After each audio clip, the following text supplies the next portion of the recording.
Well, good evening. It's 7 o'clock, so I will call this regular board meeting of the Board of Education, August 29th, to order. And if you would please stand and join me for the Pledge of Allegiance. I pledge allegiance to the flag of the United States of America and to the republic for which it stands, one nation, under God, indivisible, with liberty and justice for all. Thank you. The board met in executive session prior, so we can suspend the roll call this evening. But we'll begin with our extraordinary educational experiences and share information about our students, staff, and extraordinary community. All right. Good evening. We will start by recognizing our students. This past summer, 2 students from North Kansas City Schools earned recognition at the National FCCLA competition. Caitlin Robertson, a senior at Oak Park, earned silver with her interior design project and presentation. Jasmine Dukes, who's not with us tonight, a Staley senior, took home a bronze award in the baking and pastry competition.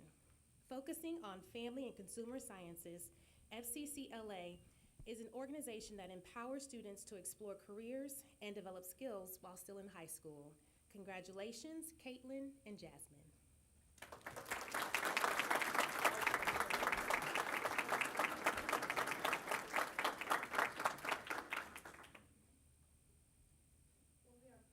That's really quite an accomplishment. Was it just a very fun experience, or was it stressful? How did you find it? I thought it was pretty stressful in the moment, but it was fun in the end. Did you feel like you learned quite a bit? Yes.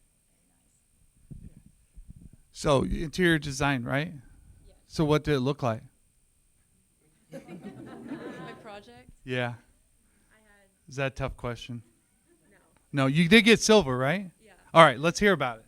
I had 3 boards where I made a interior design mood board for a client.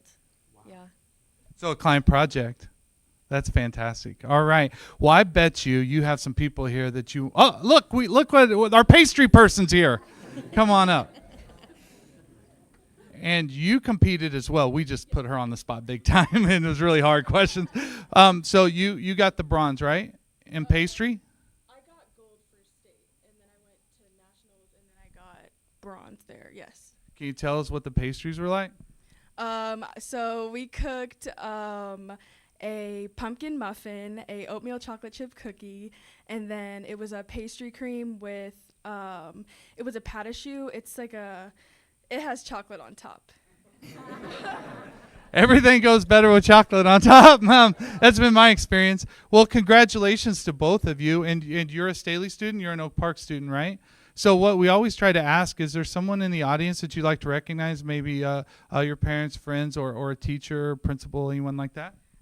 All my friends are right there. They all do a Pro Start team with me, and they all help me with my FCCLA. So those 3 right there. Awesome. Is your principal here too? Oh, yeah, and Dr. Smith is right there, too. All right. Thanks for being here. My parents are in the back over there, my mom and dad. Thank you for being here. One of the things I always take a great deal of pride in is the opportunities that our students get to participate, particularly in high school.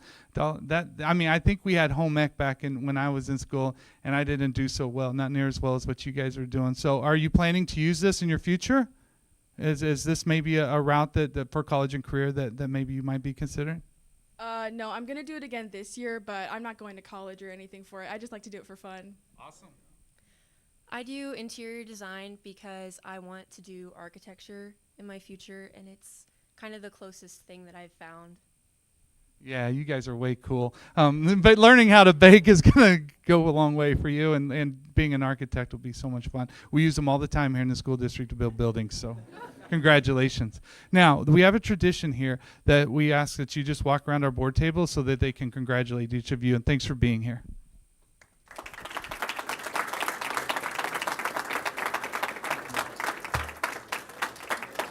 These are dragsters? This is cool. Dr. Smith, are you here? All right, we want to make sure the Oak Park principal is here too. So thanks for being here, Dr. Smith.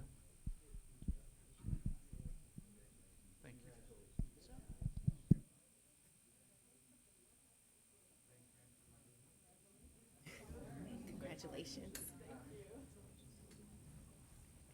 Okay. Another current senior spent their summer competing at the national level. Alex Wilkinson, a member of the Technology Student Association at Northtown, earned semifinalist status in early July at the national competition in Louisville. In the dragster design category, Alex competed against nearly 500 other participants to design, draw, and build a fully functioning dragster. His creation earned him a spot in the semifinalists as one of the top 16 entries. Congratulations, Alex.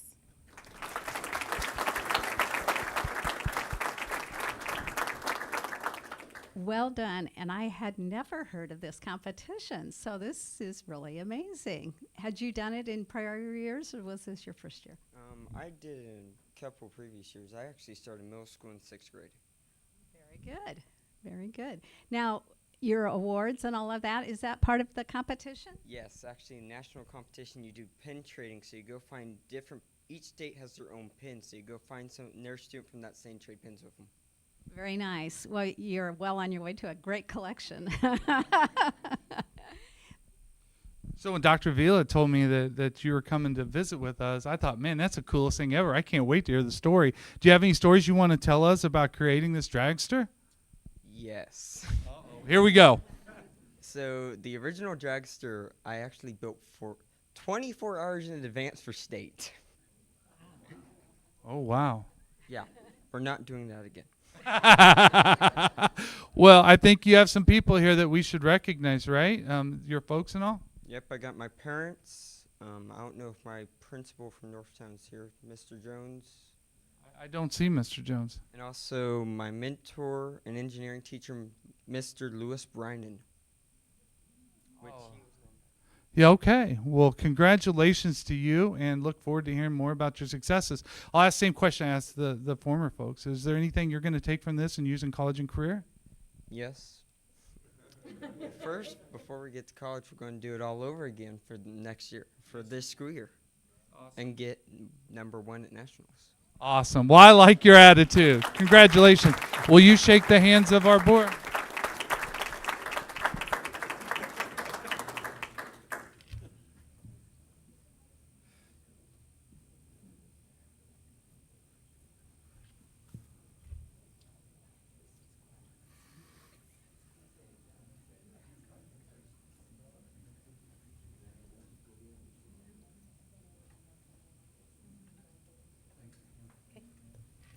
Now, moving on to recognizing our schools and staff. Laura Lee, Project Lead the Way teacher at Antioch Middle School, was named the Missouri Middle School TSA Sponsor of the Year. TSA, which stands for Technology Student Association, is a co-curricular organization that provides students with opportunities for hands-on involvement and leadership experience in engineering, science, math, and technology. Thank you, Laura, for your outstanding support of our students and advocacy for these important skills.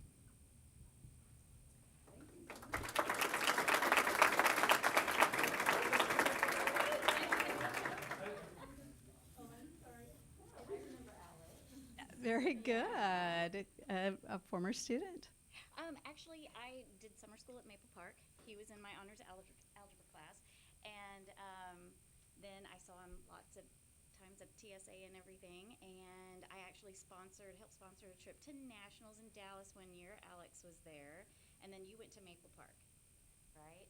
Okay, so Steinmeier and Pearson were your advisors there, and then Mr. Brynan at Northtown, yeah, kind of, and then during our pandemic year, everything was virtual, and I remember seeing Alex on the little screen. He was one of the many faces that I'd see on there, but as soon as I got into sponsoring TSA, I decided to go ahead and start going to board meetings, and then I got told, hey, you're going to be our president next year, so. Very good. Well, we appreciate your energy and your commitment to individual students to know about them and what their passions are and just help them succeed. So thank you so very, very much. Well, I think it's also important to mention, when does TSA happen with your kids? We start second quarter, Just at our school. Every school runs a little bit differently, but you have students that join, and then we help them prepare in 3 technological events of their choosing. Some are individual, some are group events, and then we spend the next few months getting them ready to compete at state. And then some schools gather enough funds so that they can go to nationals, which they're going to Louisville this year. Awesome. And you know probably all the best restaurants, right? Yeah, just got back from Louisville. Well, thank you for everything you do for our kids. Obviously, it goes over and beyond when we provide our kids with the opportunities to go to state and nationals and compete with some of the best kids in our nation. So thank you for doing that.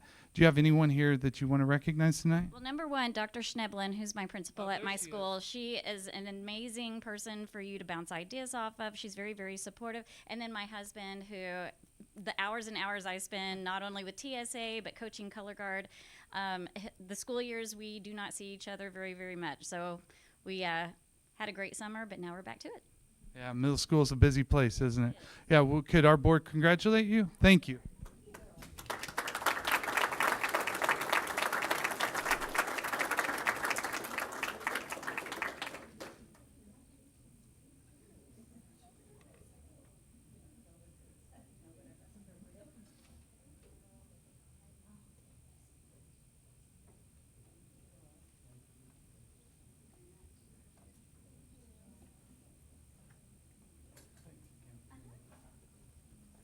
And finally, Winnetonka High School has once again been named an Avid National Demonstration School. As the only high school in Missouri to hold this prestigious title, Tonka serves as a model for others nationwide. This honor recognizes their school-wide implementation of Avid strategies to support all students. Congratulations to the staff members and students who worked hard to earn this top award.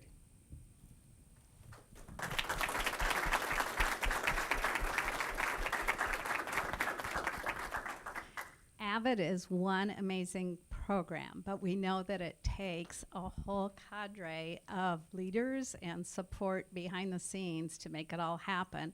We know you engage the students in ways that is life-changing, but we are so especially proud of Winnetonka to be a demonstration model.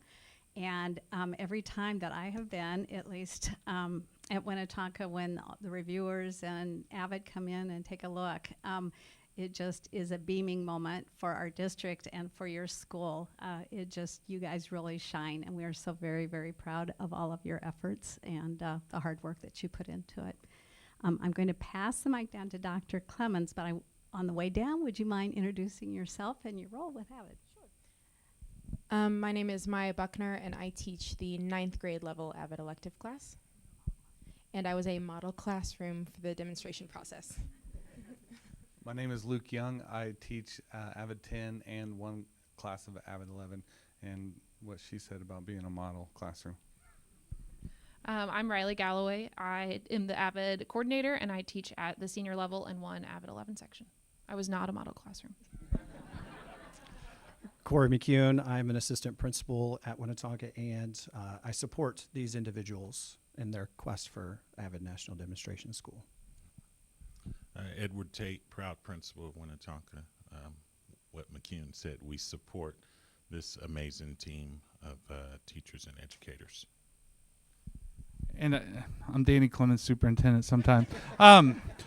Proud supporter also. I just think it's worth mentioning that our Board of Education years ago went to a conference, and it's probably been a decade, and had seen Avid in its works, and brought back the idea for us to implement Avid, breaking down our classrooms into our schools into smaller sizes, where we can really put the emphasis on supporting particularly students. It's the first generation college going students, and Avid certainly started there, but has grown into so much more. And it's always fun to see the end of year celebration of how we support these young people, and most of them get into schools. Most of them are excited about their team and their colleagues, their students that have gotten through the process all the way through with them. And many of these kids stay with the same kids for 4 or 5 years if they start in middle school and work their way through. It's just a fabulous program. Dr. Ward, I know you were one of those folks that took that trip and enjoyed it back in the day. So certainly proud of all of you. Would you mind going through and shaking everyone's hand? Thank you so much for what you do.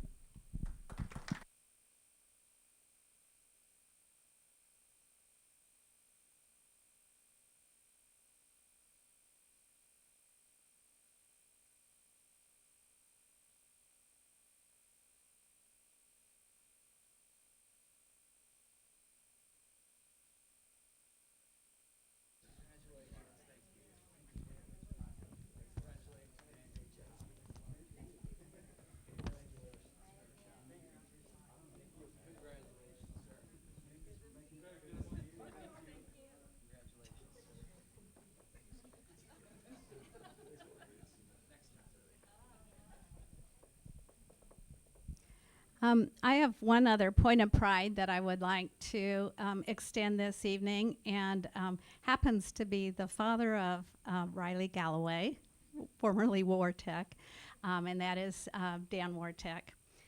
A little later in our business this evening, we have an item of business regarding resignation from the board this evening, but I want to take this opportunity to extend my most sincere gratitude to Dr. Dan Wartek for his many contributions to this district and to the North Kansas City community.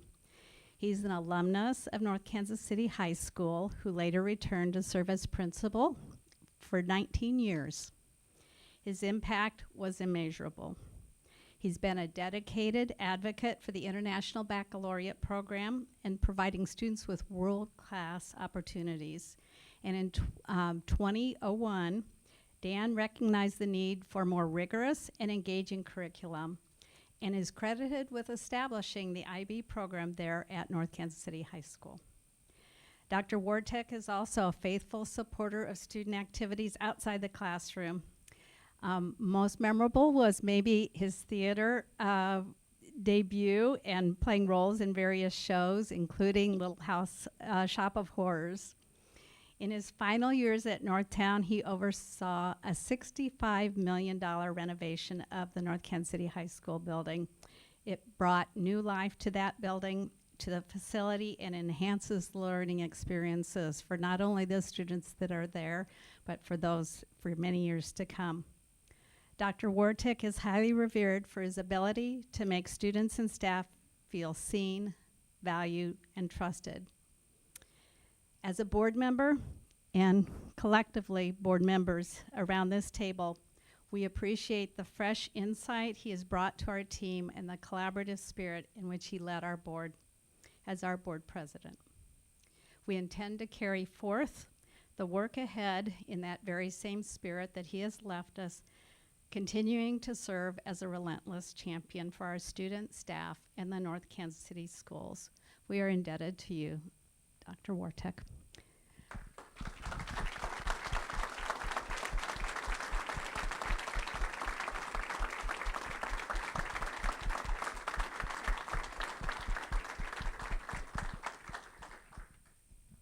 Would you like to say? There's one other board member that would like to say something, and then pass the mic. I also just have a few words I'd like to say about Dr. Wartek. Just like my board colleagues, cabinet members, North Kansas City employees, students, and the community, my heart has been hurting over this devastating misstep that surprised us all. What has not surprised us is the grace and integrity that has been shown by Dr. Wartek throughout this ordeal. Selflessly and in the interest of the students of this district, Dr. Wartek voluntarily chose to resign his position on this board. It should be said that Dr. Wartek, even through resignation, continues to lead this district and this community by exemplifying true integrity and character. His leadership is a model for this community, but most importantly, Dr. Wartek continues to be someone our students can emulate and look up to. My family, like all families, has seen our times of hardship. It's these times I go back to a Tolstoy quote that my dad had underlined in his read time and time again, dog-eared, highlighted Tolstoy, The Wisdom of Humankind paperback. It says, "In sorrows we find grains of wisdom that cannot be found in any book. Sorrows and setbacks are great teachers. What we regard as misfortune is mostly good, which we have not yet understood. Admittedly, if there is any good in this, it will take time for that to be revealed. But I do know that Dan Wartek will always find a way to do good things for our students. I can also tell you that this board and this administration have already learned lessons from this setback. And I can promise you that as we move forward, this board will continue to work together with Dr. Clemens and Dr. Daniels to make the success of every student our most top priority. I hope and pray that Dr. Wartek will find his way back to this board. I will be pressuring him, or encouraging him strongly to run again very, very soon. But whatever his decision, and in whatever way he chooses to contribute, he is a dear treasure to this community, and he is valued."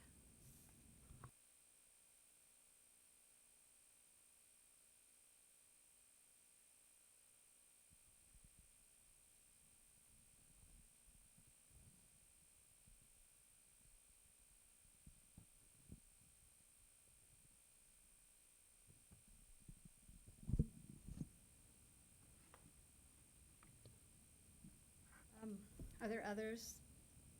And if not, we'll move to visitor comments. And I believe we have one opportunity, and invite Mr. Brian Ettinger to the podium, please.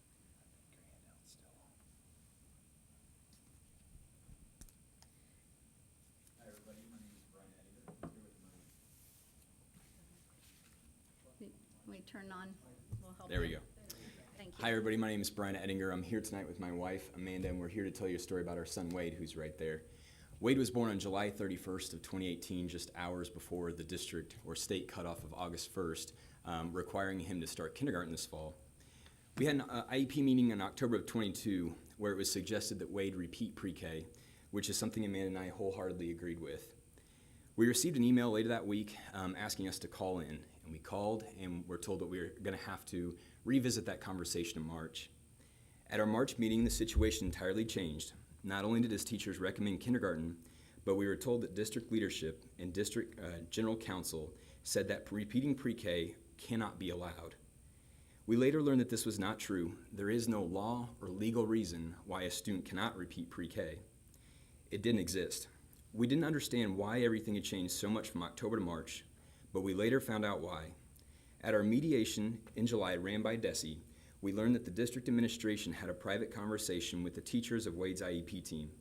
They said they needed to educate the teachers on what was and was not allowed to be offered to students in Wade's situation. From a legal barrier to funding to data to board policy IKE, we went from reason to reason. Board policy IKE gives sole and final decision to whether a student is promoted or retained to a building principal. We reached out to the building principal and asked to formally retain Wade and repeat pre-K. The principal rejected our request, citing light scale of retention, which is a tool that is routinely used in our district. It is a 45-year-old assessment that was studied in 1978 and published in 1980. It studied 123 students from across the country. None of them had Down syndrome. In the end, we opted to send Wade to a private school after hitting a brick wall. We notified the district and asked if they would still provide his therapy, speech, and occupational and physical therapies. We weren't going to learn what Wade's kindergarten schedule and what his day would look like until August 14th, 1 week before school was going to start. So we opted for that private option. When we asked the district to provide his therapy, speech, occupational, and physical therapies in his private setting, something the district routinely does for other private pre-Ks throughout the district, we were told no. We were told that since Wade was eligible for kindergarten, they would not provide those services. That brings me to my first request for the school board. Number one is we would like the school board to reconsider the district decision of not providing Wade his therapies that he rightfully deserves. Second, Amanda and I, on behalf of Wade and several other families in the district that we've talked with, would like the board to revise policy IKE that would allow parents a guaranteed voice, not suggested, but a guaranteed voice in whether or not their student was retained or promoted. Currently, that policy gives sole and final authority to a building principal. One person should never have complete control over that decision. Third, we want to implore you as a school board to use your voice to be the accountability and check that parents need to make sure their voice is heard. Upon telling our story, so many other families, many of whom are here tonight, have the same situations. Stories of promotion and stories of retention, stories about how a plan was submitted with little or no chance for compromise. Many said they too felt like their voice as a parent did nothing to change anything. We have to remember that while a one-size-fits-all approach may be convenient, that it's not an individualized educational plan. If we want to be champions for all students, we have to see every student as an individual in a case-by-case basis. We had the chance to meet a family who had a little boy born with Down syndrome in Gladstone on July 30th. We have no way of knowing what that student's going to be capable of. But I can tell you now what the choice will be of whether that student should go to pre-K for one more year or start kindergarten, and that should tell us that there's a problem. So I respectfully submit those three requests, and I look forward to talking with you guys in the future. Thank you for speaking.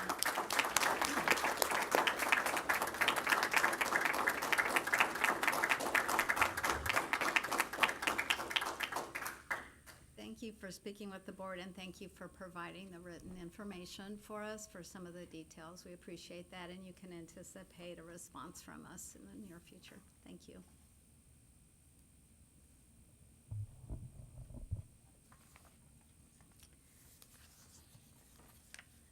If the audience is interested in leaving after the presentations, I'll give you just a minute to reorganize yourselves just a little bit. If you would like to continue to stay, we always welcome you in these open meetings.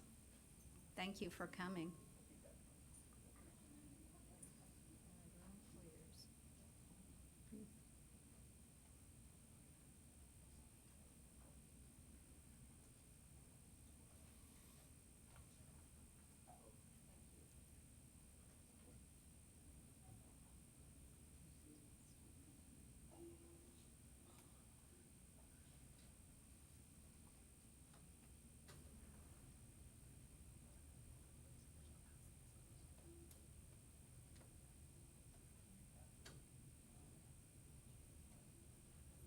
Right, moving on with the agenda. Before you is our agenda. I would request a motion for approval of the agenda as presented. So moved. Second. Been moved and seconded for approval of the agenda as presented. All those in favor, say aye. Aye. Aye. Aye. And opposed, same sign. And the agenda is approved. Before you is the consent agenda. I would also entertain a motion for approval of the consent agenda as presented. So moved. Moved and seconded. Treasurer's report.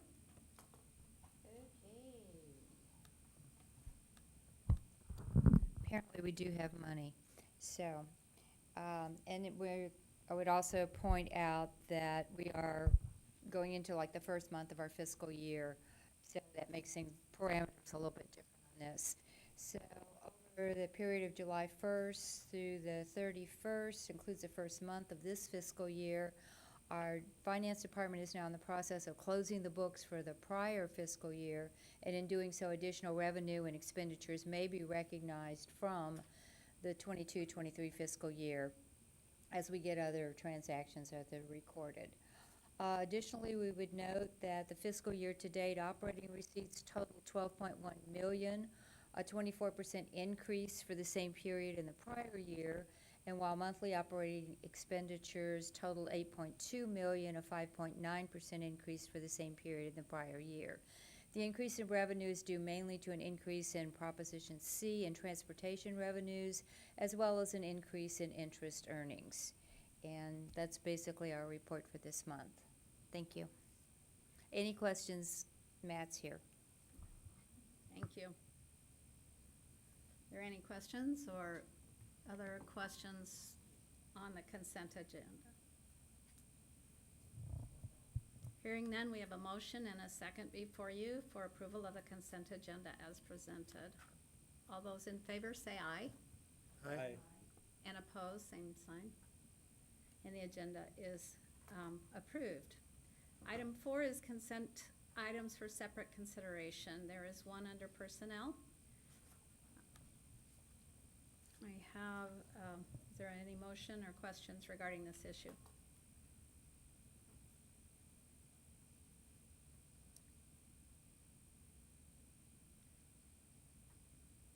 Is there a motion for approval of the item 4.01 personnel?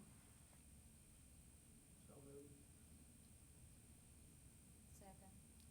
Been moved and seconded by Jane Reinhardt. All those in favor say aye. Aye. Aye. And opposed, nay. And abstain? Okay. Thank you. Under new business. Oh, by the way, there are no special hires under personnel today for introductions, maybe next month. Under new business, we have 5.01 board member resignation. On Friday, the board received a letter from Dr. Wark regarding resignation from the board. That item is before you for consideration. I would entertain a motion and a second and prior to discussion. I would move that we accept with regret the resignation of Dr. Wark. I would second that motion. It's been moved and seconded. Discussion or comment?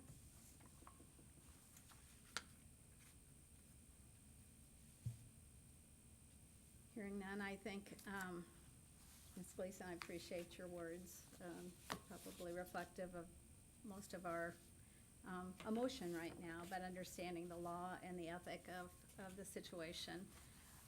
Are we ready for a vote then?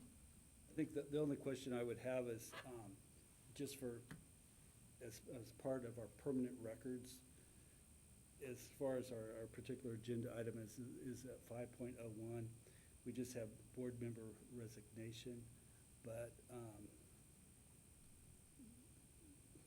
we don't have the letter attached or anything else to that particular item. So my question would be if I was going, or anybody else was going through this 2 years, 3 years from now, and looking at this item, it's very vague. So I was wondering if there's at least the name of the board member or something like that could be put in here. I mean, all we have is just board member resignation, period. And my point with this, for most agenda items, we have some type of write-up as why the item is on the agenda. And I guess my request would be for this particular item that we have some type of notation included on the agenda item. On the agenda item, and then as well as the follow-up minutes, so that they. Right. Madam President, if it's acceptable, if you read it out loud and it would be part of the minutes and part of the recording, would that be acceptable to meet that? Looking back at it a year from now. Well, my personal opinion would be no, only because of everything else on our entire agenda. We have explanations of why that item is on the agenda, and there's zero explanation on this particular agenda item. So I would think that included on this agenda item for tonight's reference and all future reference, that we have some indication within the agenda of why the item appeared on the agenda. All right. So noted. Any further discussion? Well, I would agree it is rather vague as to what. I would agree, but it's rather vague as to what we have now, so a paragraph or something.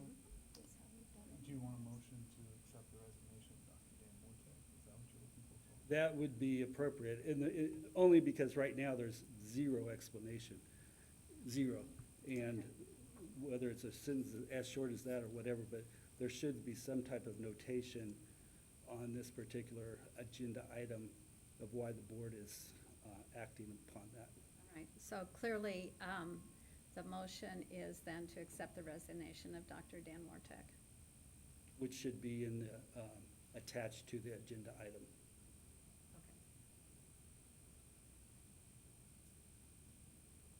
All right. Amendment is perfectly acceptable. Okay. A friendly amendment to the motion. All right, and we've had a second. Any further discussion? Hearing none, then the motion is before you to accept the resignation of Dr. Dan Wartek. All those in favor, say aye. Aye. And opposed, same sign. And the resignation is accepted. Thank you for your comments, and thank you. There's one other item that under that I do want to present publicly tonight, and that is in accepting that we have several processes that will occur in the future. One is the election of a vacancy on the board officer position, and it was proposed that at our next meeting that we have that election. Just looking for some consensus on the timing of that, and that would be to fill the vice presidency. If I might just clarify for those who may not have been through this before, given that the presidency is vacant by resignation, by statute, the vice president becomes president. since you currently have been vice president, that's the vacancy that's occurred, and we probably should fill it expeditiously. And now that we have an accepted resignation, I would concur with the suggestion you made that we elect a new vice president at the next board meeting. Consensus or other comments or recommendations from members? Anyone? I think that's reasonable considering the overall suddenness of all of this. I think just jumping in to put another one of us in that position right now, I think we should wait, just personally. Okay, additionally, I did need us to check and make sure that there wasn't an MSBA alternate or representation through Dr. Wartek as well, and I am not certain on that. So we will have that information available to the boards in case we need to nominate someone else for that position. For what position? Just as for one of the MSBA roles. Oh, I'm sorry. I got it. Yes. I think the other thing is, do we have to endorse, ratify, or just your ascension to the presidency? Does that require any board action or endorsement or affirmation, or it's? No. Congratulations, Madam President. Policy, we're just following policy, so I don't think it requires any action. Just checking. Thank you for that clarification. No, I certainly support the process that you outlined. I guess my question would be just about the process, just to help maybe the meeting go along next month a little bit smoother. Would there be an opportunity for anybody who's interested in the vice president position to submit some type of letter of intent or anything like that prior to the board meeting that would be part of the agenda? One of our practices has been to post a letter in a Friday packet the Friday before. Has that been, I don't know if you've been able to participate in that, but that has been one of our practices, that just a short paragraph of intent and qualifications and interest. And that helps everyone understand who may be interested and helps us discern a little bit better at the meeting. Is that That's what exactly, you're yeah, referring to, absolutely. Paul? Yes. And that has really worked Yeah. well in terms of transparency. Madam President, would you like those submitted to our board clerk? Yes. To Peggy? And so, and I don't mean to be too forward, but could we have those by noon on Friday to get them in our packet if there's interest? This Friday or noon the next Friday? I'll leave that up to the board's consideration. I just want to make sure we get it out and don't miss anybody by missing that timeline. The Friday prior to the board meeting is what I think you're referring to. The 8th of September. I don't have a calendar in front of me. Sounds great. Okay. Is that clear? All right. Thank you. Yeah, we'll make sure that that happens. The other item is just looking again about filling the vacancy and the board's opportunity to discuss whether we would fill the seat or interview and or leave the seat vacant until the next April election. And I would entertain some comments on that. Dr. Ward. Unfortunately, I have been through this before, and it's never easy, and it's, when we've gotten into that discussion, the decision has evolved to how long would the period of service be after the appointment. And we have not filled the position when that period of service was like 2 months or something like that. When it's been what this would be, which is pretty much a full school year, we've generally made the decision to replace, appoint, whatever the right word is, a person to fill the 7th seat on the board. And it would be my recommendation and suggestion that we move forward with all reasonable reasonable speed to get the position filled. If we're going to gain the knowledge, experience, and perspective, we need it in place. And so I would suggest, A, we appoint a replacement, and B, that we do it as quickly as we can while still respectfully and thoroughly moving through a process. Other comments or preferences? So there's consensus that we would move forward. Given that there's some timeline that we, by policy, must follow, in accepting the resignation today and announcing a vacancy, as early as tomorrow, the position can be posted on the district website with a 2-week notice window for applicants to file and express their interest. On Wednesday, September 13th, at end of business day, it would give us an opportunity to close that window of applications. And then by the 15th of September, which is Friday, and the calendar is before you, and I think also at your place, on September 15th, applications would be shared with board members for us to review. And then sometime during the week of September 18th, a special meeting, which will remain public, a special meeting to review applications and select candidates to be interviewed, would occur. And then the actual interview could occur on September 26th, prior to the business meeting. And as Dr. Ward mentioned, several of us have been through this before.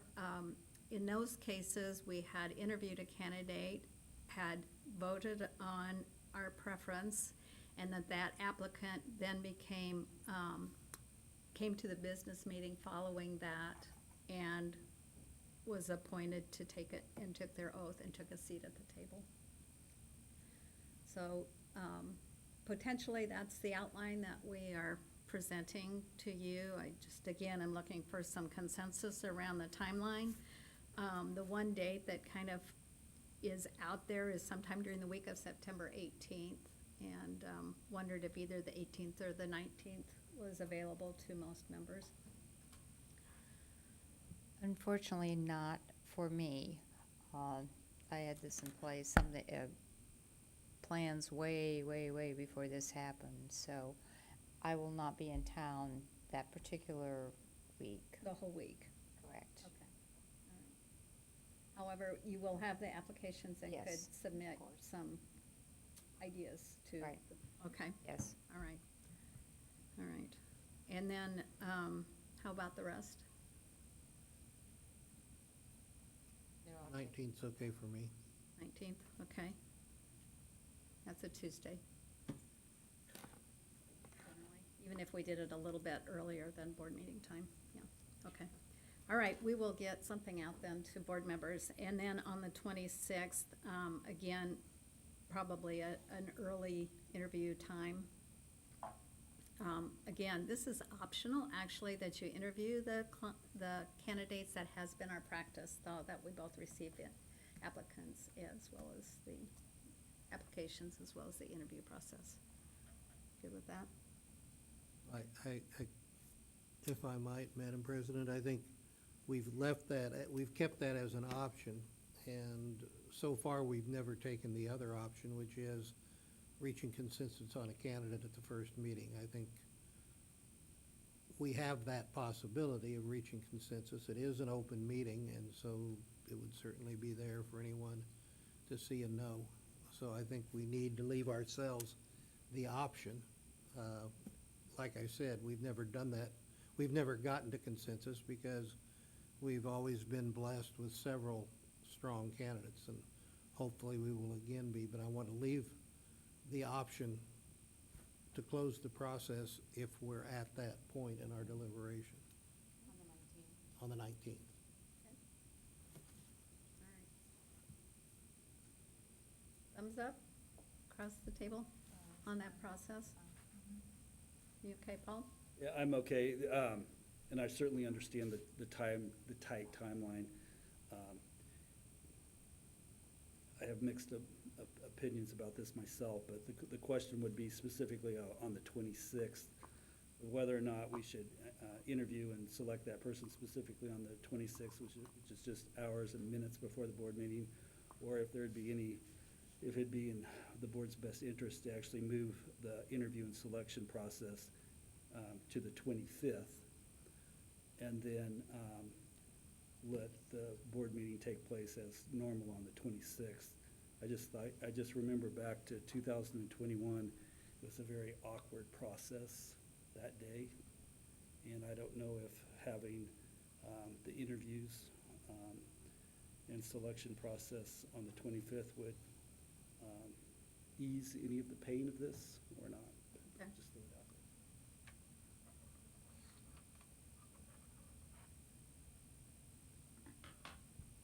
I would be supportive of that option. Okay, yeah. You would too? That's fine. That would work for me too. Make that work. All right, very good. Thank you very much for processing that all. It's very helpful, and I think it gives us a way forward. Anything else under that item of business this evening that we've neglected? Okay, hearing none, we go on to 5.02, bond refinance, go-to-market resolution. And I believe that is Mr. Fritz. Thank you, Board of Education, for giving me this opportunity. Before you tonight is a go-to-market resolution prepared by Gilmore and Bell.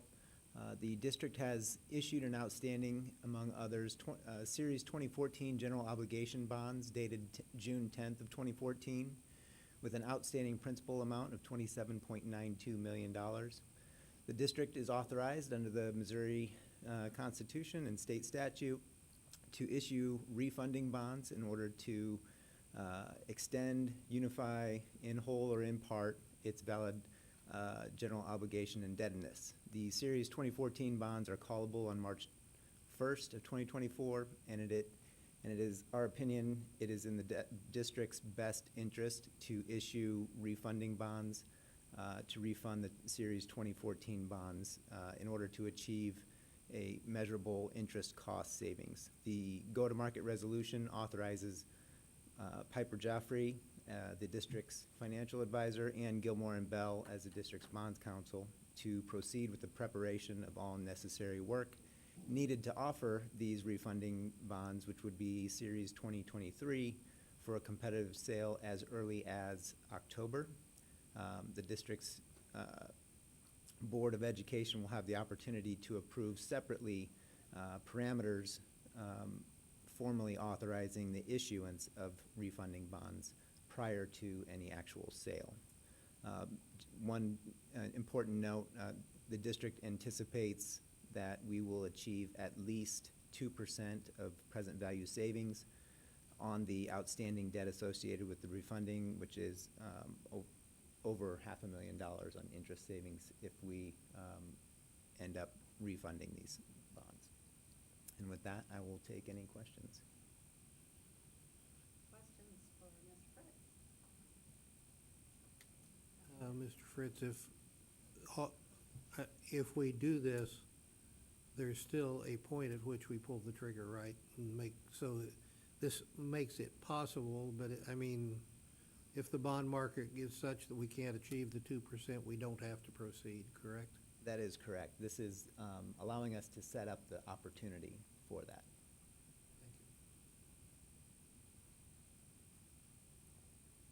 Other questions? Other questions? Not, I would entertain a motion for the bond refinance go-to-market resolution approval. Second. Been moved and seconded. Any other? All those in favor say aye. Aye. Aye. And opposed, same sign. And the refinancing is a go. Thank you for bringing that. Proposed MSBA legislative priority. Ms. Henderson. Good evening. We are coming to you tonight. The Missouri School Boards Association, as you all well know, every year develops a legislative platform which they use to guide their advocacy work in Jeff City. Dr. Ward noticed a deficit in their platform, and through working with MSBA and others, we would like to recommend that the board add the following we would like to recommend that the board accept and approve the following language to be submitted to the MSBA for inclusion in this year's legislative platform. The language in question says that the MSBA would support funding and programs to encourage Missourians to enter the field of public education through Missouri's post-secondary teacher preparation programs, especially in certification areas of critical or persistent shortage.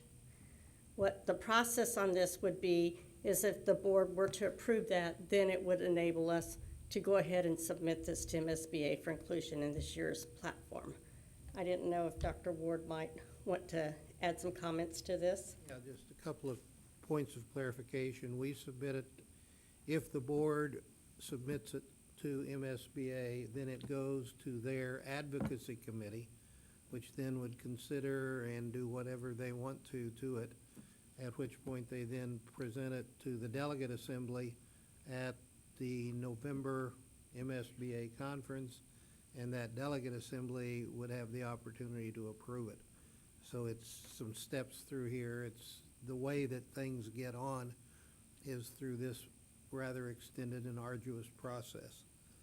And MSBA made rule changes a couple of years ago where things like this cannot come to it from the floor and has to come to it through this process. And so as we discussed at our retreat, one of the interesting things is that MSBA, with everything else that they have in their advocacy position, which is about 25 points, had nothing to say the state ought to step up and fund more efforts to have more teachers, because there is no need, I don't think, to justify the need for more teachers being produced in the state of Missouri, because we've just listened to 2 months of media coverage of teacher shortages, and there is nothing to suggest that it would not persist.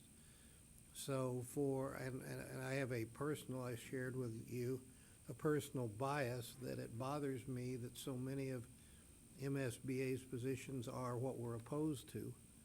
And this is something we should be in favor of. And so I think it is absolutely appropriate as one of the bodies responsible for making sure we have the staff to continue to provide educational successes, that we ask the state through MSBA's advocacy to step up and provide more resources.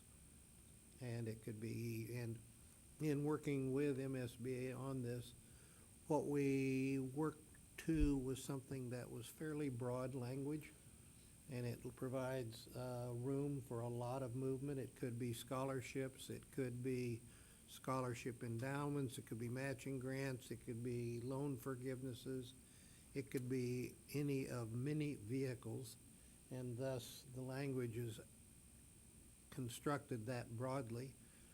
I also talked with our state senator, who has been a strong advocate for public education and in fact has introduced legislation of this ilk, I'll say, in the past, and she would very much appreciate MSBA in an advocacy and partnering position. So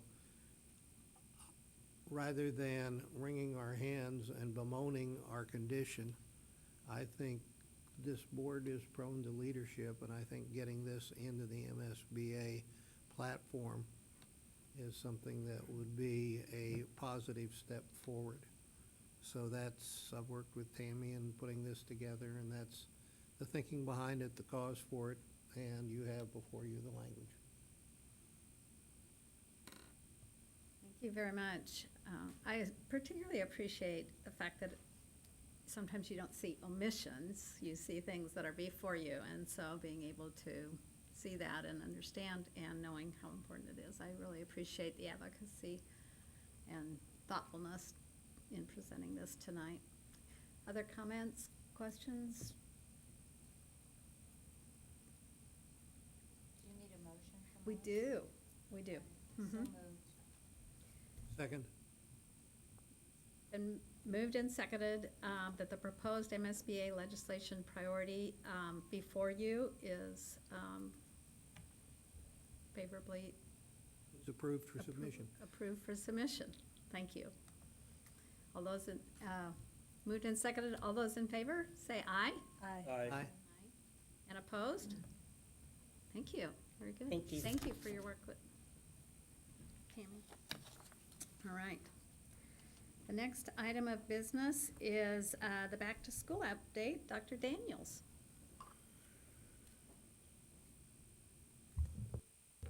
David, I believe you have some slides for me as well, if you could pull those up. Thank you. Let's talk about something amazing that happened about a week ago, the first day of school. I get the opportunity to share some fantastic stories with you tonight and to thank some of our relentless champions for our students. As you know, the first day of school takes an awful lot of people coming together to pull things off successfully, and we are so proud to highlight some of those individuals this evening. I know one of the first questions on any of your minds is always about our current enrollment, so let's start there.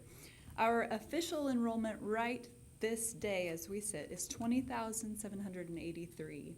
This number right here that you're seeing does not include pre-K, as DESE only counts the K through 12 population at this point. We will likely change in enrollment because on the 10th day of school, coming up here after the Labor Day holiday, students who have not attended those 10 days are dropped from our count. So we'll see a change at that time. Our demographer, if you're wondering, also projected us to be at 20,776 at this point. So very, very close. We'll continue to watch his numbers. Now, I think it's very important, and you'll hear from Katie later, to represent our pre-K population also. So that number altogether is 21,000 students, 21,602 altogether. So very important work done there as well. Some interesting hot spots that had increased enrollment include Staley with an additional 114 students, Davidson with an additional 75, and Eastgate with 46. You'll see at Gateway, again, another 6th grade center, we lost 61. Maple Park down 44 and Crestview down 42. So those are some interesting areas just where we're watching enrollment trends overall. The week prior to school, we only moved one 5th grade teacher from Lakewood to Fox Hill to even out our numbers. And then Maplewood and Belle Prairie both did some internal shuffling, but that's always a question we like to ask too. How many had to move locations? And this year it was only one teacher.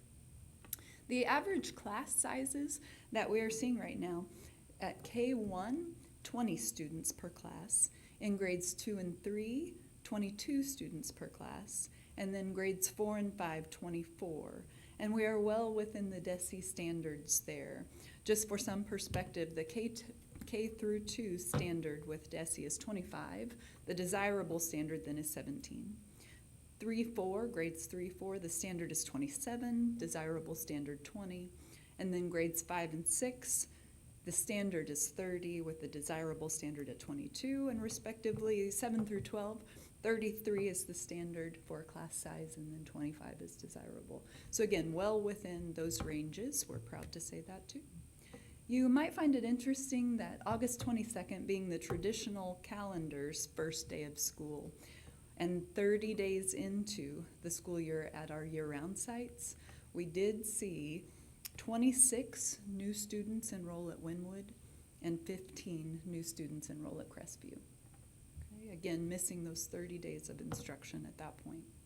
Our number of employees right now, 3,520. We have 1,727 certified employees and roughly equal to that 1,625 classified. When we look at our administrators, which make up both certified and classified, we have 168 currently. New and beginning teachers, we celebrated them as they came to work for us that first day with 215 joining the ranks. And then our new classified staff members number 179 total. out of our leadership team on the whole, we had 15 who were new to the district and then 27 new to the position. And that was quite a change as we introduced them at our first leadership team meeting. You felt the energy of this new blood coming in and sharing what their experience has been. And then 9 new lead principals. And I think it's just so mean that we took 2 of them and put them on the news day 1 of school. But they've done an excellent job. Again, these are our lead principals. You know the numbers of details and the logistics that go into a successful first day. They pulled it off impeccably well. They were fantastic, and they've really gone above and beyond to exceed our expectations, to make the first week run as smoothly as possible. We're proud of them. Another group that deserves a shout out, our facilities and grounds crews. They should be commended for the weeks of work that have been done leading up to that first day of school, and they wanted to ensure that our facilities looked their absolute best. So after completing their normal summer building cleaning and grounds maintenance, their crews spent so much time on the first impression that we know our families have. We know so often members of our community just simply drive by our schools and form opinions about them based on that outside of the facility, and we are so proud of what they've done. They updated front entrances with a fresh coat of paint, cleaned windows, added new rugs, shined the hallways. And then our grounds crews did great work in ridding our properties of dead trees and shrubs. They added new mulch. They gave each of our building grounds a fresh cut right before school started. And we're very proud of the pride that has been taken in these facilities that the board has invested a great deal in. Our maintenance crews also had a little challenge, if you recall, last week with the hot temperatures. They were hard at work making sure all of our AC units were working as efficiently as possible. It's interesting to know that we maintain 1,500 rooftop units in our school district. And in anticipation of that excessive heat, our HVAC teams, the techs teamed up with 4 outside contracted companies that brought us 20 additional HVAC techs. And we just had service call after service call to maintain that occupant thermal comfort level. And I know that's different for every person. Chad, you could make it a little warmer in here, okay? Okay. Several Portacool AC units were purchased and rented during that time last week. And our classrooms, when we were making repairs in a few areas, they had that readily available to them. So we're proud to say that our buildings, our facilities were maintained so well that we didn't run into some of the problems that our neighboring school districts did, quite frankly. We did not allow setbacks last week because we were afraid we wouldn't be able to catch back up. So that didn't happen, and our maintenance team just worked tirelessly to make sure that our priorities were in place to ensure students had a good learning environment from day 1. Next, we'll thank the Food and Nutrition Services crew. Week 1, we served 21,794 breakfasts. That's 25% participation altogether. And then we had 48,102 lunches. That's 55% participation. And we're looking forward to that number increasing. It's a little bit below our standard, but I know if you're anything like me, you get tired of making those lunches, and suddenly it looks like a really good idea to employ the Food and Nutrition Services options. So our standard typically is about 5,800 breakfasts at 30%, and then 11,000 lunches at 60%. So we're very close to that even from day 1. Dr. Porter, in her visits, as all of us cabinet members did, she shared a cute story where a little boy was so proud of the lunch that he had packed himself. I believe it had multiple Rice Krispie treats, some granola bars, it sounds about right. But then he pulls out a Ziploc bag filled with orange juice. And that was a challenge. It could have gone poorly, but he problem solved and got a straw. So we saw some interesting things on that day 1. Transportation was also to be commended. The routing of our 5-tier system worked very well. We had a few minor adjustments to make this weekend, but again, in best serving our families, we're thankful for that. Our first day, the buses were cleared and back by 5:40 p.m. That's a good number there, but by the end of the week, we were at 5 p.m. exactly. Our bus drivers, again, need to be commended. They took the brunt of the heat, as you might imagine. We do have 65% of our current fleet air conditioned. And then you might remember in April, there was approval to order 32 more air conditioned buses. So one more round of ordering those should get us to the place where we have fully air conditioned fleets altogether. I think it's important to note, though, that while that was approved in April, those buses will not be arriving until probably December or January. That's how far behind that delivery is. So we're doing the very best we can. We did field some phone calls from parents with concerns. I know schools were taking water out to the bus drivers and all of our students on the buses. We managed as best we could, and we will continue to address that issue moving forward. I think another cute story you need to know about is Dr. Coy sat outside as the bus drivers came back from their routes, and she had ice cream sandwiches for them. And she enjoyed hearing their excitement about the first day. She overheard people saying, "I couldn't sleep last night either. I'm so excited about getting back to work." And then one story in particular that she enjoyed, one bus driver was saying, "You know that kindergarten girl that I told you about this morning? She was so apprehensive, so nervous about the day. Well, she got back on the bus this afternoon and she said, 'Not only did I survive kindergarten, I got me a boyfriend.'" Our bus drivers probably have the greatest stories to tell, but again, we're very thankful for all that they do. Safety and security in our schools. Following the year-long implementation of our school protection specialists that were approved by the board last year, we're happy to say that each and every one of our buildings started that first day with those school protection specialists on site. Additionally, our Clay County, Gladstone, and North Kansas City school resource officers were there too, and they provided a visible presence in our schools. They helped to direct traffic, address any security concerns, and again, we're very thankful to the board for ensuring that that is covered in each and every one of our schools. In addition to those safety and security measures, Rob McLeese and Mitzi Boydston have done an outstanding job of continuing to streamline communication between all we serve, and then working with building principals to make sure that we're doing right by their buildings overall. Activities and athletics, again with the heat. Lastly, our coaches and our families had to exercise great flexibility last week during that time. We did modify practice schedules and then locations even for practices at both the high schools and the middle schools. All outdoor practices were moved to before school or late in the evening, or we provided an indoor space where we weren't able to make those adjustments. We also followed the MSHA heat guidelines to a T and made sure that there were multiple water breaks, little or no equipment allowed, and limited practice time overall. We appreciate our activities directors' oversight and then the athletic trainers' diligence in making sure that our teams were only practicing in safe conditions. Game times then were adjusted, as you might have heard, for Friday night. And despite that change from the normal practice schedule, the energy level of our students and families is just unparalleled. It's been a fantastic week.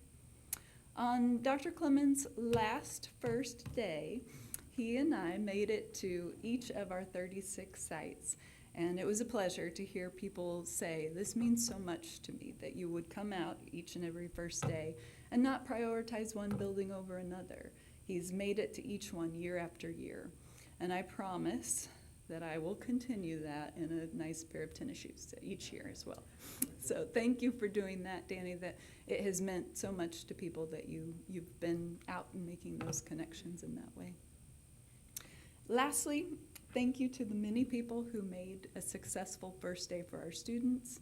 Can't believe it's only been a week, but we've got so many more great days ahead of us, and we look forward to the upcoming year. I'll be happy to answer any questions that y'all might have.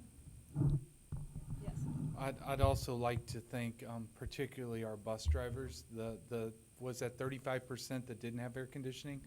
I had the opportunity to visit with several of them, and their attitude was just great. And so not only were they dealing with extreme heat, but they were also trying to help kids have the best ride possible. And some of them were a little nervous about getting off and on at the right stops and what have you. And and talk about true champions. I mean, they just muscled right through it.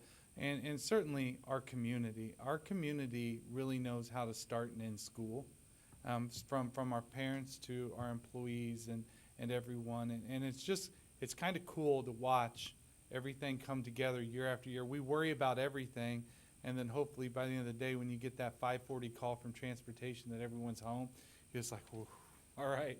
And so Dr. Cummings used to say it best. We know how to start school, and we know how to end it pretty darn well. And this year was no exception. But thanks for your report, and certainly want to stay in favor with those bus drivers that really gave all they could give us. I'll comment on the bus driver. I don't know if anybody heard that Louisville City decided to use artificial intelligence to create their bus routes. And they didn't talk to the bus drivers, they just did it. And the bus drivers were kind of like, this isn't going to work.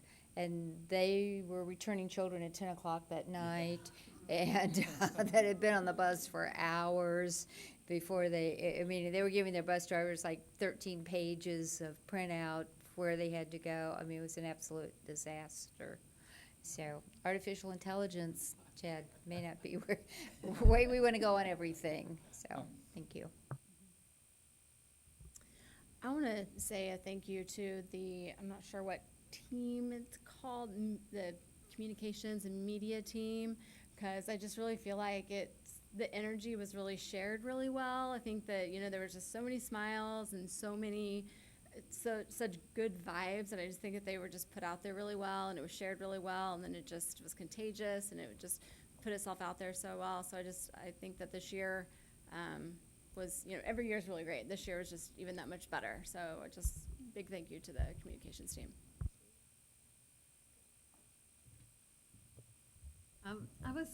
I saw so many flyers and various organizations also collecting supplies for our students, and I really appreciate how the community embraces how expensive it is to have things and supplies for the children as they start, and it makes sure that every child had some equality in what they received, and that they were prepared and ready and excited about having a ruler and having their paper and all of those things too. I really appreciate that our community wraps their arms around us every year in a number of ways. Also, maybe roller skates next year. He's fast. I thought the tennis shoes worked, but maybe roller skates. Anybody else? Thank you so much. Wonderful report. We're so blessed by such great teams. All right, on to summer school recap, and I believe Dr. Johnson. Absolutely. Good evening. As you heard, we had a fantastic first day and first week of school. That was a precursor to that was a great summer school as well. So we're going to go back a little bit. I'm excited to present to you just a few final numbers from our summer school programming from this school year for 2023. As you all know, for the past few years, we've been using the Everybody Rises approach for summer school. So students would go to summer school, they would attend summer school in the grade that they would be attending in the fall. So we did see those students, an increase in enrollment for students in summer school for 2023. Last year for 2022, we had 7,325 of our students who engaged in summer school programming, and we anticipated some similar numbers for 2023, about 7,300. We actually exceeded that number, and for summer school 2023, we had 7,482 students, which is approximately 35% of our student population extending their learning beyond the school year and into the summer. So we were pleased to see that number of students engage in summer school. The largest number we saw in terms of attendance was at the elementary level, with just over 4,000 students attending summer school in elementary for the June session. And then high school was a close second, distant second, with 2,176 students who were attending from the high schools. And then we had our 6th grade middle school, and middle schools also, with a total of 7,482 students. One thing that I was highly pleased by is the number of credits that students were able to earn toward graduation. So our students, we know we want to make sure that they stay on pace toward graduation, and we had 916 credits that were earned just in summer school this year. 215 of those, 215.5 of those credits were actually earned by freshmen. So we have students who are starting their high school careers off ahead of the game as opposed to behind. So we're excited about that. With summer school, we saw many students sharpen their academic skills. They were engaged in real-world learning experiences. We had some leaving to learn experiences, such as elementaries going to the science center at Union Station. So we had just a great overall experience for summer school this year, and we are excited to take that energy and move on to this school year as well. So with that, I'd like to turn it back and ask if you have any questions. Yes. Thank you so much. We did summer school and it was great, and we always really appreciate it. Chip does better. All my kids have done better when they do summer school. Keep it up, right? Keep the momentum going. On Adventure Club, were numbers down at Adventure Club this summer? Do you know? I don't know the total numbers for Adventure Club, but I can get that for you. Yeah, I mean, I'm just curious more than anything, because I feel like I just wonder what the difference would be, because I feel like I heard, or it was, said that Adventure Club numbers were down, but then summer school numbers were higher than were expected, and I just was kind of curious maybe what that looked like, or why that would be, or just kind of like where kids would go. We did see quite a few more students at the secondary level attend summer school than we have in previous years. So there's not a direct correlation between the number of students who are attending Adventure Club and summer school, because only elementary kids are in Adventure Club, and we have 6th grade students in what's called the Great Adventure, or TGA. Oh, gotcha. Okay. Any other questions? Thank you. Thank you for that wonderful report. Did you want to make a comment? Yeah, just obviously I want to thank Dr. Johnson for his leadership in summer school, but also providing that opportunity. I want to reinforce the opportunity for kids leaving 8th grade, going their freshman year. If they want to do that extra fine art, this is a real opportunity for them to get the PE credit, the health credits out of the way, so that they can jump in and do the extra choir or band, orchestra pieces, theater pieces. And coming from a family that certainly enjoyed our time in theater, that is something really cool that North Kansas City does and not all school districts do. And it just provides so much more opportunity for our young people. I hope we continue to do that. Thank you. Balanced scorecard update. Oh. Early childhood.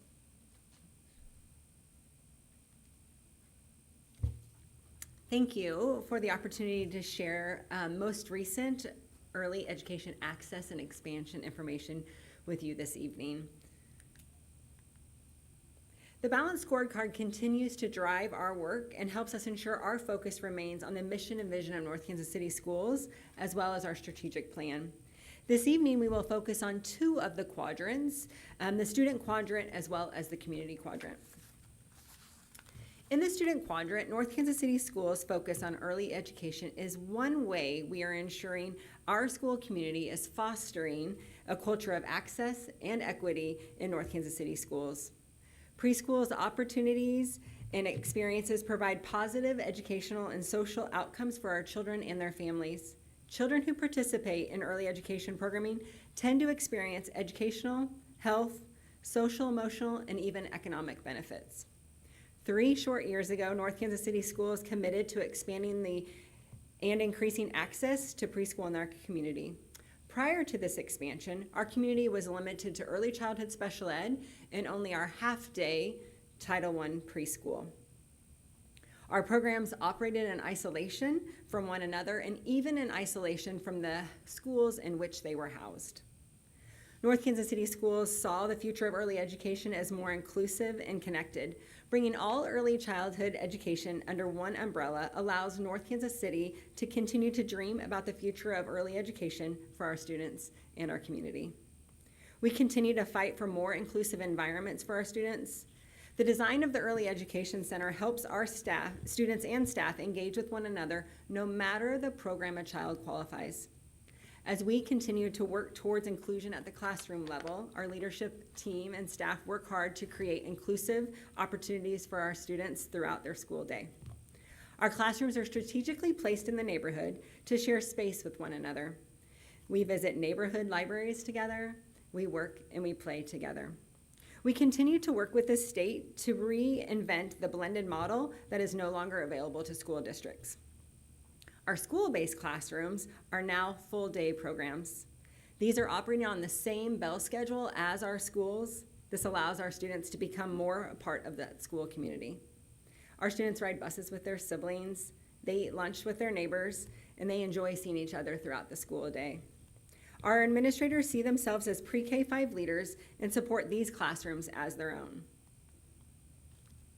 At the Board of Education retreat this summer, I had the opportunity to speak with you about the growth of our programming over the past 3 years. The first 5 rows you see on this chart speak to the students that are served at the Early Education Center.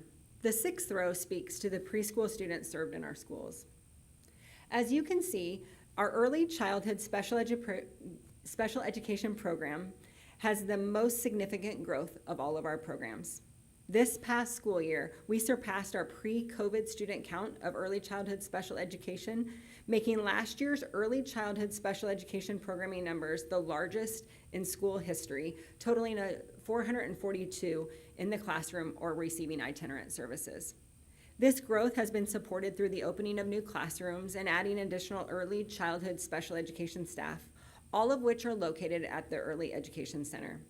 Since we have opened the Early Education Center, the only new classroom growth at the center has been early childhood special education.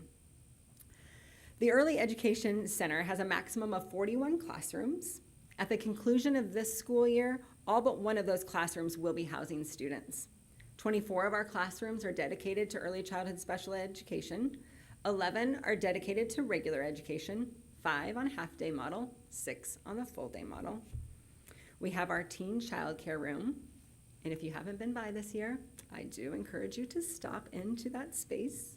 And then 4 of our classrooms are currently serving our extended day. The rapid growth of early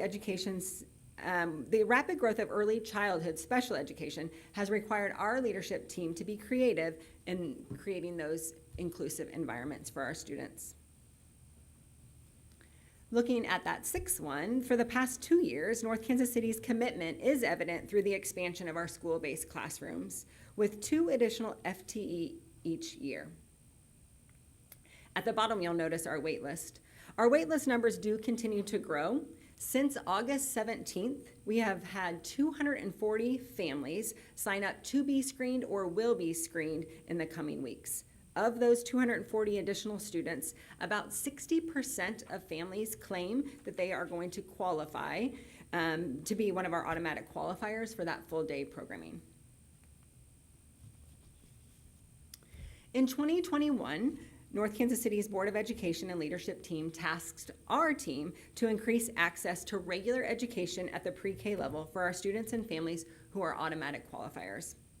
As you recall, there are 4 criteria to be considered an automatic qualifier. Those are: a family is either part or currently in Head Start or has been in Head Start in the past 2 years, a child has home instability, a child is in a local institution for neglected or delinquent children, or a family qualifies for free and reduced lunch. Through the community and stakeholder survey, our communities asked for increased access to full-day programming. As you can see, we have had a steady increase of full-day access for our students in North Kansas City schools. In 2022, with the help and support of our finance team as well as human resources, we were able to increase our school-based classrooms by 2 additional FTE, and we transitioned 2 of our half-day programs to full-day programs. This provided us the opportunity to serve more students in that full-day environment. This school year, we have also added 2 additional FTE for our school-based classrooms. Our administrators at these sites are working hard to find the next best 2 educators to add to our early education team. These classrooms are being set up and will be ready to open when those positions are filled. With full-day access being our focus in the expansion of pre-K, we thought it would be helpful to break down our full-day funding source for you. The school-based growth is a direct reflection of the board and district's commitment to increasing access for our families who automatically qualify. Our school-based classrooms are currently funded through our Title I grant or through the foundation formula, as well as those local dollars are a large contributor to our full day programming. You might notice there's a new acronym on this slide. This is a new grant that I look forward to sharing a little bit more with you about later in the presentation. During the 2021 school year, we surveyed our community, and 436 families shared they were automatic qualifiers for our full day program. We have continued to use this as our baseline denominator when determining the percentage of free and reduced students we are serving. This allows us to then see the growth that we're making with the additional classrooms. As you can see, once we fill our final 2 vacancies, we will be serving close to 80% of those who said they qualify and are interested in full day programming. Our district's commitment to the expansion of pre-K is also evident through the work of Dr. Evans and his team.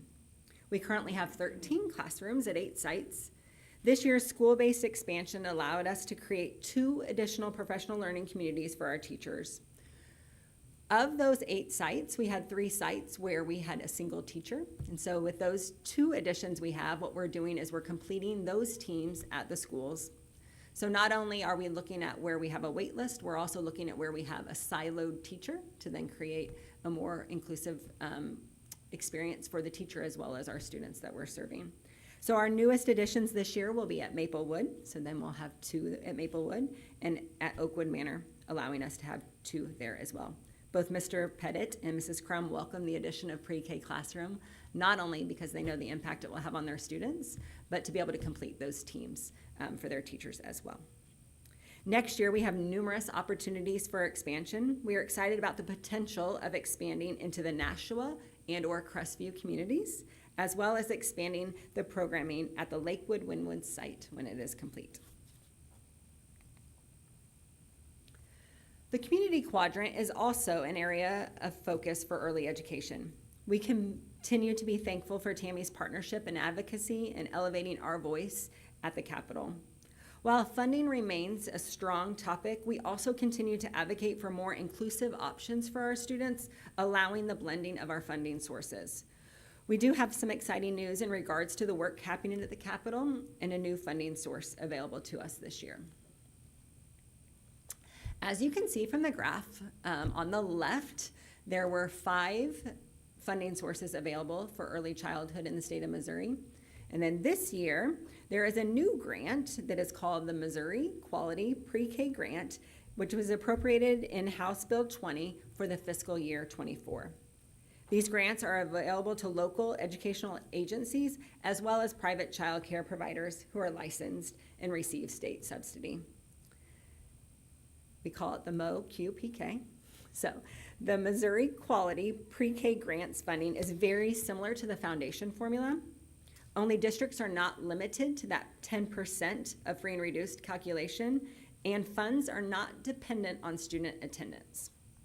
We did apply for this grant and look forward to finding out if we receive these additional funds later this week.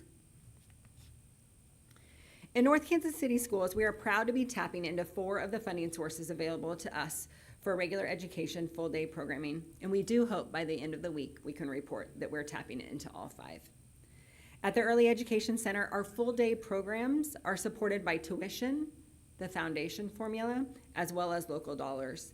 These classrooms are the most blended light classrooms with multiple funding sources in one room. Our school-based classrooms are funded by title or the foundation formula, along with those local dollars. If we receive the Missouri Quality Pre-K Grant, our 2 new classrooms will receive funding from the MOQPK grant and local dollars. We continue to advocate with DESE to explore the idea of all 5 funding sources working together in the same classroom. Last spring, we shared these as our 4 constraints. We're shifting our language, and these are actually our focus for our next opportunities. We have an opportunity to help educate our families on preschool options throughout our community. While we would love to serve all students at the pre-K level, we recognize universal access is a community effort. As mentioned before, Tammy is a wonderful partner in helping ensure we are informed and advocating for the appropriate policies that impact our ability to serve preschools. The EEC was built with the vision of creating an inclusive space, and we are excited about continuing to challenge ourselves and the policymakers to make this dream a reality. Since this spring, the state has provided an additional funding source for full-day regular education. We would love to see this funding source continue past this fiscal year and expand our use of these funds. We look forward to tapping into the ADA formula more, trying to reach that 10% allowed by the state. Space is always a difficult one to discuss. The Early Education Center is a beautiful building, and it is the heart around the inclusion that we're looking for. As our early childhood special education continues to grow, we will be running out of space for regular education in the center. Currently, over 60% of the building is special education, with only one open classroom. Inclusion matters to our families, staff, and students, so we will continue to explore how we can support the growth of early childhood special education and hang on to that opportunity to create an inclusive environment for our students. It's always an honor to speak with you regarding North Kansas City's expansion and access of pre-K, and at this time, I'll turn it back over to the board. Thank you, Katie. Questions, comments? I would just thank Katie for her vision and the team that she leads in this program. Several of us had the opportunity to go to the COSBA conference, and the best that they had down there, we outshined. And so, and as I talk with people in the community in various pieces, they're amazed at what we've done. They understand why we've been recognized as the best in the state, and I think our commitment to this population is an investment in the future of the Northland, and I think it's something we should sustain. And I wish Tammy every success in getting the state to step up and do their share. Thank you. Others? How can we help you make some of these things happen? I mean, when we're looking at wait lists, and, I feel for those families because they obviously need some help, or they, wouldn't be on that. I mean, I understand that Tammy's working on policies and, funding, but space, I mean, how can we help you?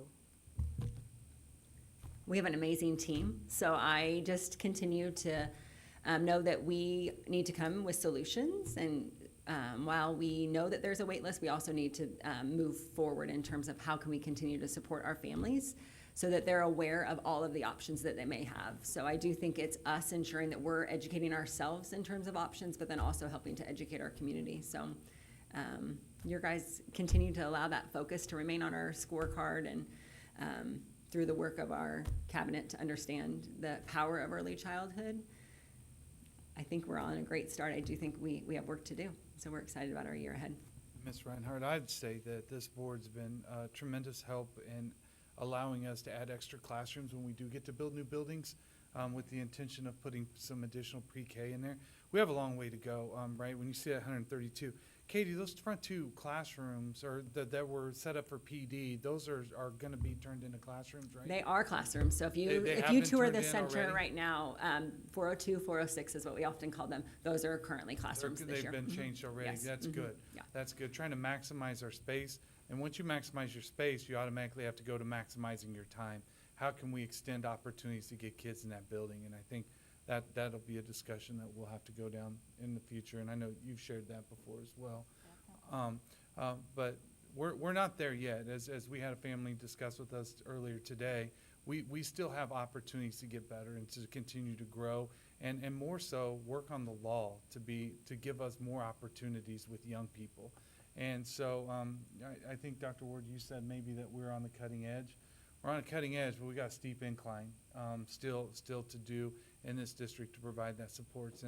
And I keep promising our kindergarten teachers that they're going to get students that are better prepared than they've ever been before coming to kindergarten, and that's really going to excel the opportunities for young people in the school district. So as I answer that question, I always think, man, the board has been incredible for us as we've went on this journey around pre-K, and just continuing to put those resources into facilities when you have the opportunity to increase your ability to bring down that list and then maximize your time. Absolutely. Questions, comments? I do have a question regarding the additional classrooms. So Oakwood Manor and Maplewood are going to start this year with classrooms? Yes, so we have those positions posted and we have materials and furniture ordered. We haven't found our best 2 candidates yet. And so once those are filled, we will be able to put students in those as soon as we have that candidate. And then the timeline for Nashua, Crestview, Wynwood, Lakewood would be as they open, hopefully, and with staffing. Yes, But- exactly. So and just like there's- Dr. Clemens mentioned, with your support, each of those are primed, and they have the early childhood like classroom available. And so we're part of that master plan, and so then it's just ensuring that we have the staffing to put there. So each building will have one additional classroom? Yeah, actually, every time we're doing new construction, we're really looking at them teams of 2. And so we have 2 at Crestview, we have 2 at Nashua. The reason we got 9 is because right now we do have 1 at Wynwood, but we don't have 1 at Lakewood. So when we have that Wynwood, Lakewood, it really would only be adding 1 additional at that site because we already have the 1 at Wynwood. And so that wouldn't be an additional 1. It would just be completing that team again. And it's really supportive having 2 teachers, 2 classrooms back up for each other then, the 2. Yeah, thank you very much. All right, thank you. Appreciate your report tonight. And also answering many questions that we brought at the planning session. We are Dr. Evans for Bond 42. Jeff Vandal, Mr. Vandal?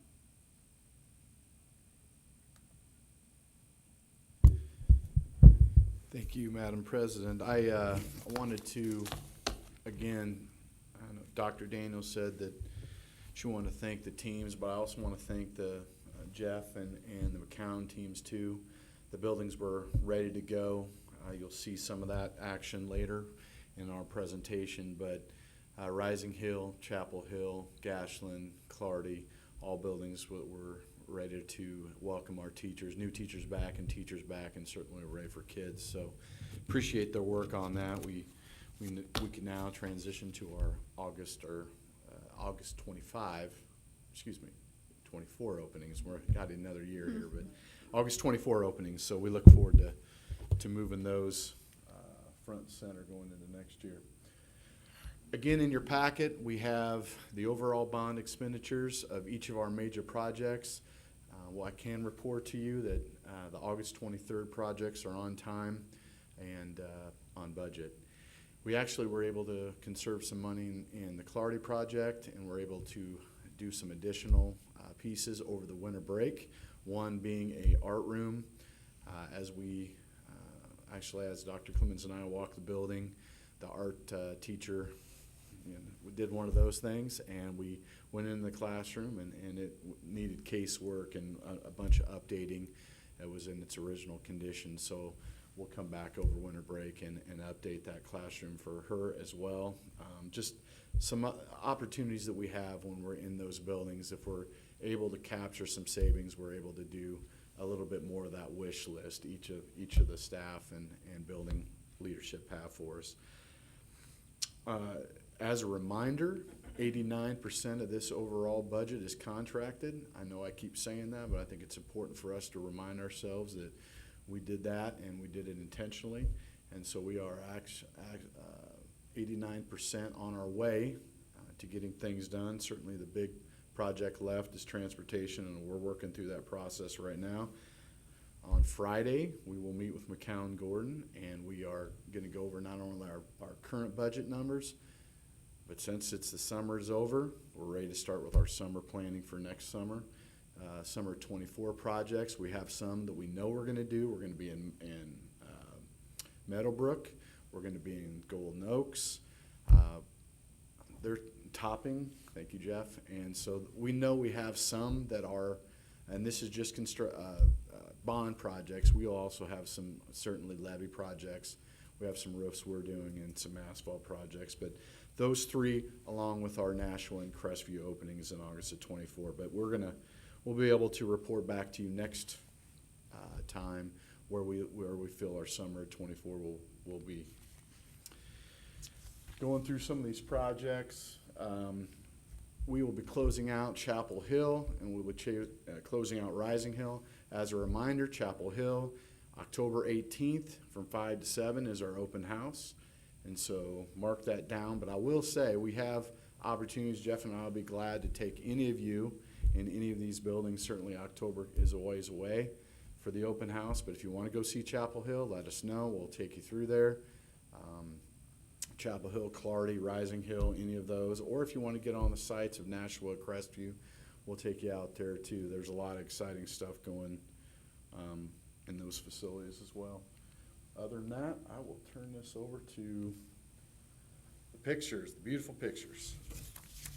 Yeah, we do have some exciting pictures to show you this evening. So this is Clardy. I was not able to be there when students came back, but I was when teachers came back, and they were very excited, very appreciative.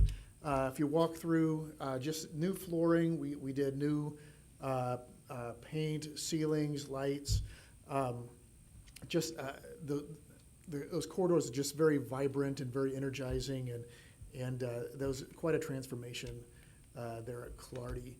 At Gashland, we did sort of a quick little ADA update on that.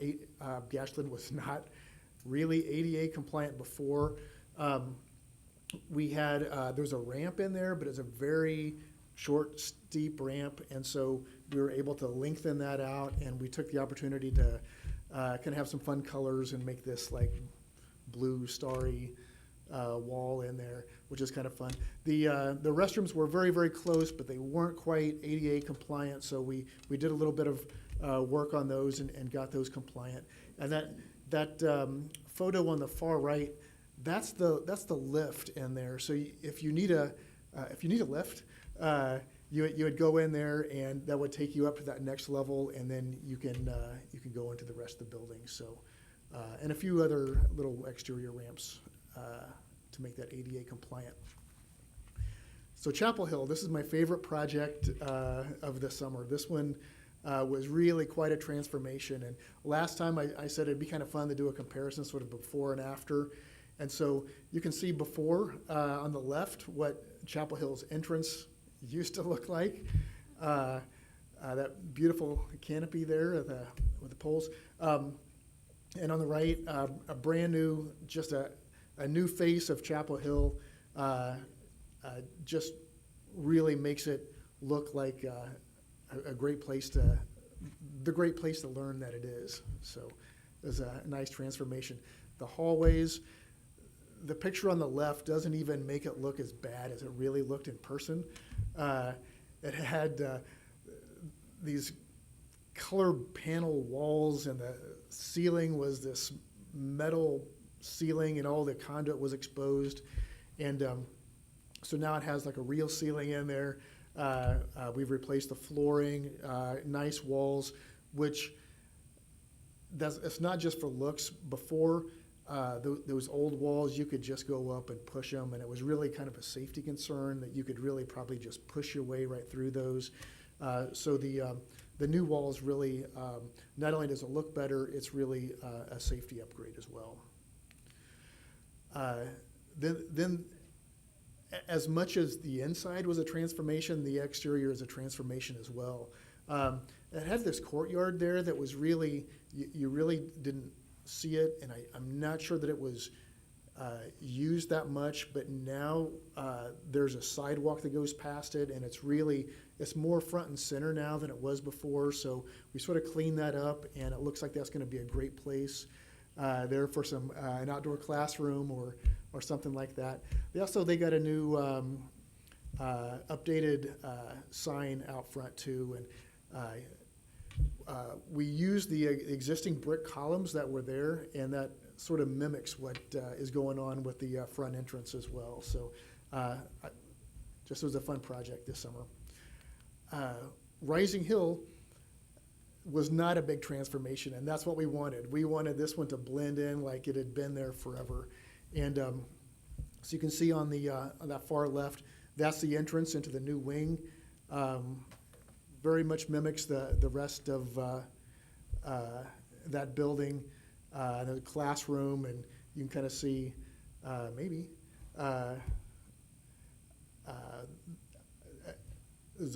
how we treated a column, very similar to the early education center, you know, with the yardstick there. So,